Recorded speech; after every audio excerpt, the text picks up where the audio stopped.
Assalamualaikum warahmatullahi wabarakatuh. Salam sejahtera untuk adik-adik kita semua, khususnya SMK Negeri 5 Surabaya, dalam rangka MPLS pada tanggal 15 Juli 2021. Perkenalkanlah, kami dari GMDM Garda Mencegah dan Mengobati. Saya Yayu Sri Wahyuningsih, Ketua GMDM DPD Provinsi Jawa Timur. Pada pagi hari ini kita akan memberikan materi dengan tema rehabilitasi. Rehabilitasi adalah serangkaian upaya pemulihan ketergantungan bagi pecandu dan korban penyalahgunaan narkoba yang diawali dengan asesmen atau dilanjutkan dengan layanan rehabilitasi medis dan sosial serta diakhiri dengan layanan pasca rehabilitasi yang dilakukan secara kontinu dalam suatu ketentuan layanan yang berkelanjutan. Pengguna narkoba lebih baik direhabilitasi daripada di penjara. Anggapan masyarakat bahwa penyalahgunaan narkoba adalah perbuatan kriminal yang menjadi aib keluarga dan dipenjarakan serta dikucilkan ternyata tidak menyelesaikan masalah. Sebaiknya pemahaman harus seimbang bahwa penyalahgunaan narkoba adalah penyakit kronis dan kambuhan dan menyebabkan gangguan fungsi dan gangguan perilaku sehingga memerlukan pertolongan. Sasaran layanan rehabilitasi yaitu 1. Penyalahgunaan narkoba, pecandu, korban penyalahgunaan narkoba. Tujuan rehabilitasi adalah 1. Meningkatkan kemampuan kontrol emosi yang lebih baik. 2. Hidup sehat lebih baik, lebih sehat, hidup lebih sehat dan produktif. 3. Berhenti total dari ketergantungan narkoba. Rehabilitasi ada rehabilitasi medis, rehabilitasi sosial, dan pasca rehabilitasi. Rehabilitasi medis adalah detoksifikasi, mediko-psikiatrik, treatment and evaluation, dan terapi penyakit kelainan penyerta. Sedangkan rehabilitasi sosial yaitu meningkatkan stabilitas emosi dan adaptasi, meningkatkan ego strong, merubah pola pikir dan perilaku.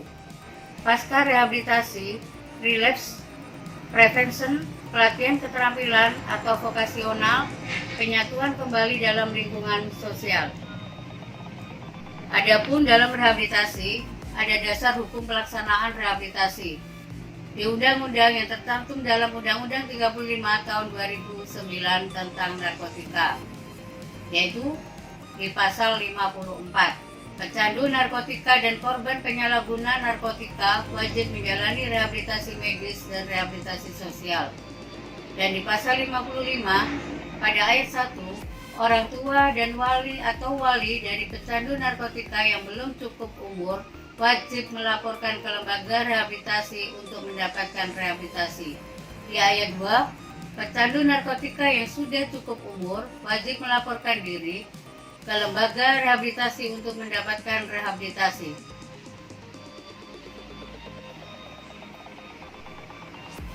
Pada pasal 128 ayat 1, orang tua, wali dari pecandu yang belum cukup umur, sebagaimana dimaksud dalam pasal 55 ayat 1, yang sengaja tidak melapor dipidana dengan pidana kurungan paling lama 6 bulan atau pidana denda paling banyak 1 juta rupiah.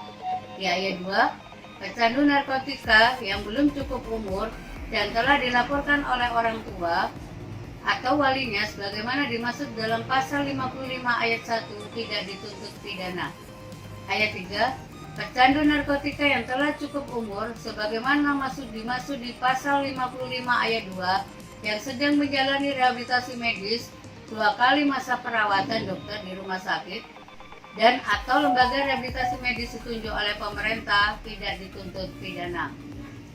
Di ayat 4, rumah sakit atau lembaga rehabilitasi medis sebagaimana dimaksud pada ayat 3 harus memenuhi standar kesehatan yang ditetapkan oleh Menteri. Untuk alur dari rehabilitasi itu kita lebih dahulu screening sejauh mana keterlibatan penyalahgunaan narkoba tersebut. Lanjut asesmen, yaitu tingkat keparahannya, baru tahap perubahan. Maksud dari screening di sini adalah untuk mengidentifikasi apakah seorang menggunakan atau mengkonsumsi narkoba atau tidak. Tujuan dari screening ini yaitu untuk memilah apakah seseorang tersebut dalam keadaan adiksi atau kecanduan sehingga memerlukan rehabilitasi atau tidak. Dilakukan tes urin secara kualitatif dan pemeriksaan fisik dengan menggunakan instrumen singkat, cepat, valid, dan akuntabel. Sedangkan asesmen yang dimaksud di sini adalah serangkaian pemeriksaan secara menyeluruh dan mendalam keadaan klien terkait pemakaian narkoba dan dampaknya terhadap diri maupun lingkungan. Maksud dengan asesmen ini yaitu untuk mengetahui jenis zat narkoba yang dikonsumsi dan tingkat keparahan kecanduannya, serta dampak yang ditimbulkan secara fisik, kejiwaan, sosial akibat dari penggunaan narkoba tersebut. Tujuan dari asesmen tak lain adalah untuk menentukan rencana terapi rehabilitasi yang diperlukan oleh klien tersebut. Untuk materi asesmen meliputi pemeriksaan antara lain terkait 1. Anamnesa riwayat penggunaan narkoba. 2. Pemeriksaan fisik atau medis. 3. Pemeriksaan status mental atau kejiwaan. 4. Pemeriksaan laboratorium penunjang. 5. Pemeriksaan situasi dan kondisi sosial. 7. Pemeriksaan Addiction Severity Index atau ASI. Yang terakhir adalah tes Eureka, adalah untuk mengetahui tingkat motivasi klien dalam mencapai kepulihan. Untuk outcome-nya yaitu 1. Pulih dan produktif. Urin test negatif, kualitas hidup yang baik fisik, psikologis, dan sosial. Kegiatan positif, produktif memiliki pekerjaan untuk kehidupan ekonomi. Pulih dan tidak produktif, yaitu urin tes negatif, kualitas hidup yang baik, kegiatan positif, dan belum memiliki pekerjaan untuk kehidupan ekonomi. 3. Tidak pulih, tetapi produktif, relapsi untuk urin tes positif 3 kali atau lebih selama program 6 bulan. Ditemukan perilaku kriminal, produktif memiliki pekerjaan untuk kehidupan ekonomi. Tidak pulih dan tidak produktif. Relapse, urin tes positif 3 kali atau lebih selama program 6 bulan. Terdapat perilaku kriminal atau antisosial, tidak diterima dalam kehidupan keluarga dan atau masyarakat. Terkait dengan rehabilitasi, pasti ada kaitannya dengan IPWL, yaitu institusi penerima wajib lapor. Kita jelaskan apa yang harus dilakukan bila ada keluarga, kerabat, tetangga sebagai penyalahguna narkoba.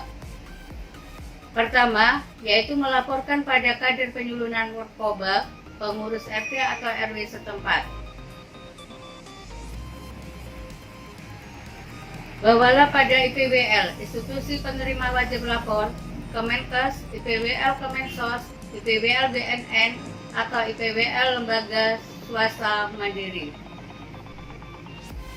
Dukung penyalahguna narkoba dan keluarganya untuk rehabilitasi. Memastikan untuk mendapatkan informasi bahwa penyalahguna dapat dipulihkan. Kedua, dengan memenuhi proses wajib lapor, penyalahguna akan mendapatkan rehabilitasi dan kartu wajib lapor sehingga tidak dipidanakan atau proses hukum. Ketiga, kartu lapor diri berlaku untuk 2 kali masa perawatan rehabilitasi hingga pecandu tidak dipidanakan atau proses hukum. Bagaimana bila penyalahguna tertangkap?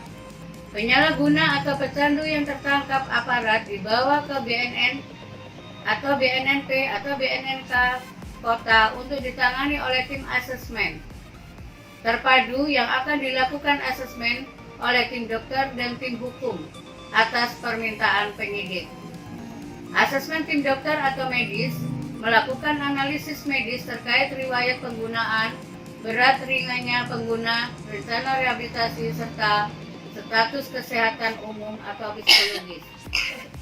Asesmen tim hukum memeriksa untuk menentukan ada tidaknya keterkaitan pidana, riwayat kepemilikan, dan jumlah barang bukti, serta analisa alat komunikasi, apakah sebagai kurir, pengedar, atau bandar. Hasil dari TAT merekomendasikan status tersangka kepada penyalahguna narkoba, pecandu, korban penyalahguna, dan atau sebagai kurir, pengedar, atau bandar. Bila penyalahguna telah mengalami ketergantungan atau pecandu, maka yang bersangkutan wajib berhak mendapatkan rehabilitasi selama menjalani proses hukum. Dengan kata lain, penegak hukum mempunyai pilihan proses rehabilitasi diperhitungkan sebagai masa menjalani hukuman atau diskriminalisasi. Bila tersangka adalah kurir, pengedar, atau bandar, maka diproses sesuai hukum. Lawan narkoba dengan berkarya, prestasi yes, narkoba no. Hidup sehat, waras, tanpa narkoba. Terima kasih. Assalamualaikum warahmatullahi wabarakatuh.